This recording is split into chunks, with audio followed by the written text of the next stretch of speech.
a year in, and we're in another fucking war, and we've got American troops being killed. I think it's time for America to rip the Band-Aid off, and we need to have a serious conversation about what the fuck is happening to this country, and who in the hell are these decisions being made for, and who is making these decisions. Yes, you heard that right. That is Marjorie Taylor Greene. She went scorched earth on the Trump administration. Remember, this is the same administration she spent campaigning for. She was there for Donald Trump after January 6th, unlike many Republicans. And even she has to admit, what the fuck is going on? I mean, we're going to get into a lot in this video. One, we're going to get into this clip she had with Megyn Kelly on the Megyn Kelly Show. But before we get further into this, if you end up enjoying this content, please do me the hugest favor and subscribe, like, and leave a little comment if you don't mind. Let's hop right into this clip now. What I do know is most Americans, and it's being proved in polling that's coming out, most Americans are completely against this war because, like you said, the president has made no case for it. We live our ordinary lives and we don't feel threatened by Iran. We don't walk around thinking that in any moment an Iranian ballistic missile is going to land on our head. We don't. Here's what Americans, and I want to read off this list. This is what Americans are focused on. 72% of Americans can't afford health insurance. 58% of Americans can't afford car insurance. 67% of Americans live paycheck to paycheck. 31% of Americans can't afford their back taxes.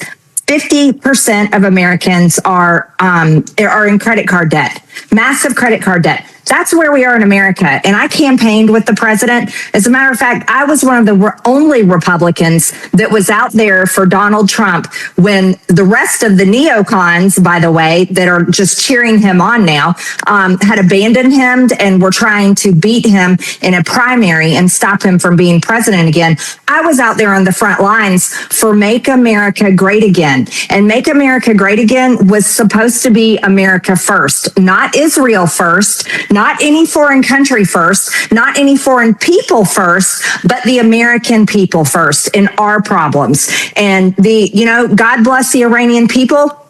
I hope to God that they can have a government that is for them and that treats women fairly. But what we have seen happen right now is we have seen over 100 little girls killed at a school from a bomb, and I don't know whose bomb it was, but they're dead today because America and Israel attacked Iran. So that's not really good for Iranian women. But there is no reason for our troops to be in a whole nother country getting bombed on in an unprovoked attack. Because what I'm going to show you after we finish this clip is that Marco Rubio is now saying that the reason why we bombed Iran is because Israel was going to bomb Iran. That is a very, very strong precedent descent that the Israel getting attacked is just like American citizens getting attacked. No, that is an entire other country. And like she said, yes, I do not want women and girls across the country being oppressed and anything like that. But we still got people here that is oppressed. We still got black and brown people that are getting arrested for no reason. We still have a black man just in Georgia last week was lynched, hung. And they're trying to say it was suicide. Black people don't be hanging themselves on no motherfucking tree. So, yes, I am so sorry about what's going on across the other world, but let's fix our problems here at home. Let's keep listening, y'all. And our president is saying that the Iranian people are all of a sudden going to topple their regime. Well, I don't think the Iranian people are going to be toppling their regime when they're getting blown apart by the United States and Israel in an unprovoked attack. And yes, it was unprovoked. And Pete Hegseth said this morning, Megyn, he said that we didn't start this war. But I hate to argue with the Secretary of the Department of War. America and Israel definitely started this war, and you can't lie that away to the American people. And so, you know how I feel right now? I am irate. I am furious about this. We are nearly $40 trillion in debt. How much is this war going to cost us?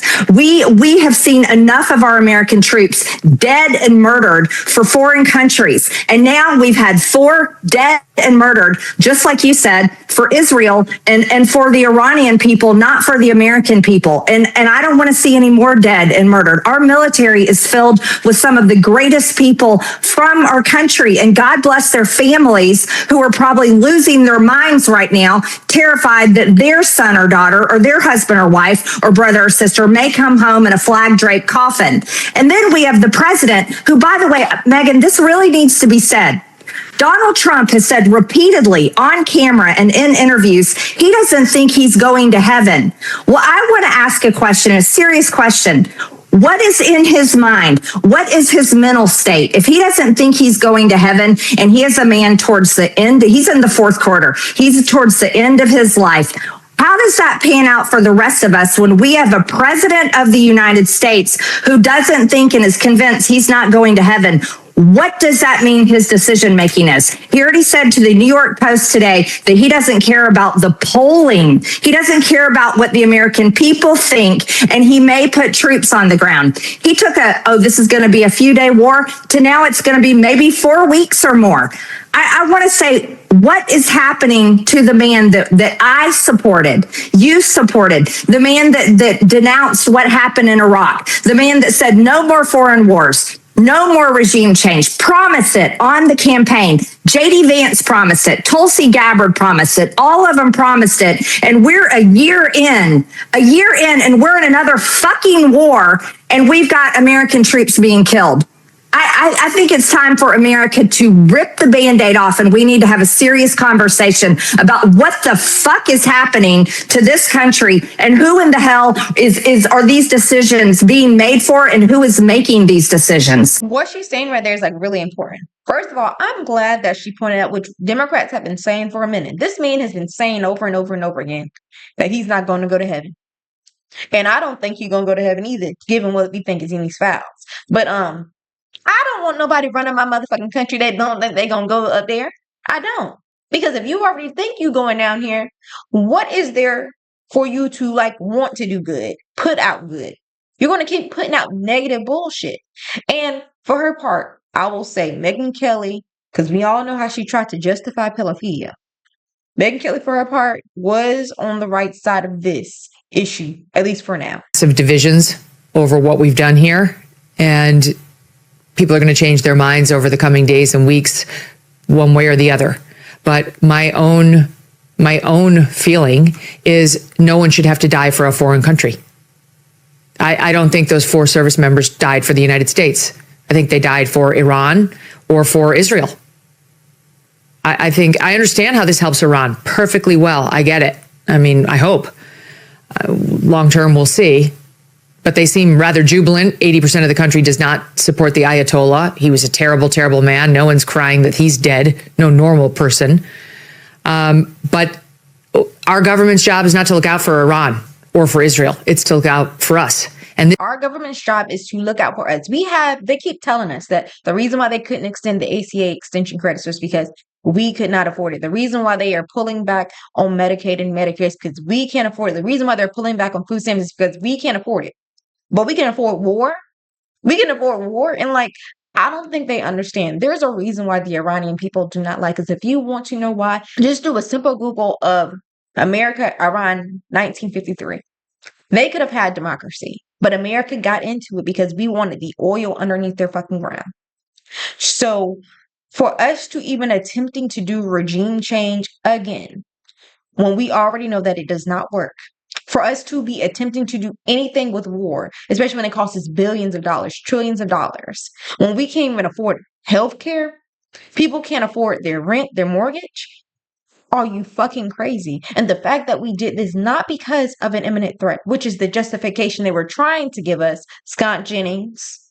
The reason why is because Israel was going to attack Iran, which would have put our military men and women in danger. The States conducted this operation with a very clear goal in mind. I haven't had a chance to see a lot of reporting.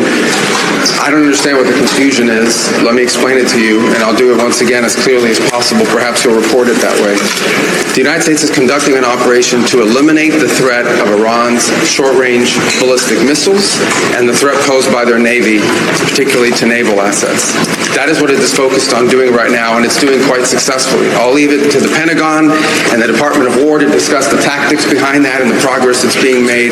That is the clear objective of this mission. The second question that's been asked is, Why now? Well, there's two reasons why now. The first is it was abundantly clear that if Iran came under attack by anyone, the United States or Israel or anyone, they were going to respond against the United States. The orders had been delegated down to the field commanders. It was automatic, and in fact, it bared to be true because, in fact, within an hour of the initial attack on the leadership compound, the missile forces in the south and in the north, for that matter, had already been activated to launch. In fact, those had already been pre-positioned. The third is the assessment that was made that if we stood and waited for that attack to come first before we hit them, we would suffer much higher casualties. And so the president made the very wise decision. We knew that there was going to be an Israeli action. We knew that that would precipitate an attack against American forces. And we knew that if we didn't preemptively go after them before they launched those attacks, we would suffer higher casualties and perhaps even higher those killed. And then we would all be here answering questions about why we knew that and didn't act. So if we're going to start treating Israel as the United States of America, that is some very dangerous territory. Because the United States men and women, they take an oath to protect us and our Constitution, not any other foreign governments. But y'all tell me what y'all think about this. Because I just can't understand. Is he really saying right now that we are in a war? Military men and women have been killed because Israel was going to attack Iran. Donald Trump was unable to get Israel not to attack Iran, which would have put our men and women in greater harm. Now they're still in harm. And I think what Grand Planner says right here, who's trying to beat Susan Collins, what he says right here is extremely important. Who know nothing of the horror that comes with this kind of violence. People who could not even imagine what it feels like in the pit of your stomach when you hear that one of your friends has been killed, or watching one of your best friends be ripped apart by high explosive. Watching people who have no idea what any of this looks like or feels like celebrate this disgusts me. Yeah. And then watching them turn around and tell us that these sacrifices are just what happens. We just need to be prepared for more casualties because that's what happens. It's not what fucking happens to them. Right. It's what happens to us. Yeah. He's exactly right. Because it's not going to be the ultra rich who are going to be feeling this. The people that are going to be buying stock and all these different defense systems and tech systems. It's not going to be their families that are going to be going across. It's not going to be Barron Trump in these battles. It's going to be poor black and brown people, poor middle class people that are going to be having their families maybe ripped apart. We already have 6 families who have had to deal with this tragedy. And Donald Trump tells us all flippantly, it's going to be more. Just expect more casualties. This is what happens. Not to his family, not to his son, but to our families. I thought it was pointing to end off with what Nick Fuentes had put on Twitter. Still better than Kamala? Is he? Y'all let me know in the comments. Don't forget to like, comment, subscribe if you enjoyed this video. Please check out my other content if you want to stay up on the current news that's going on. And I'll see you on the next one. Bye.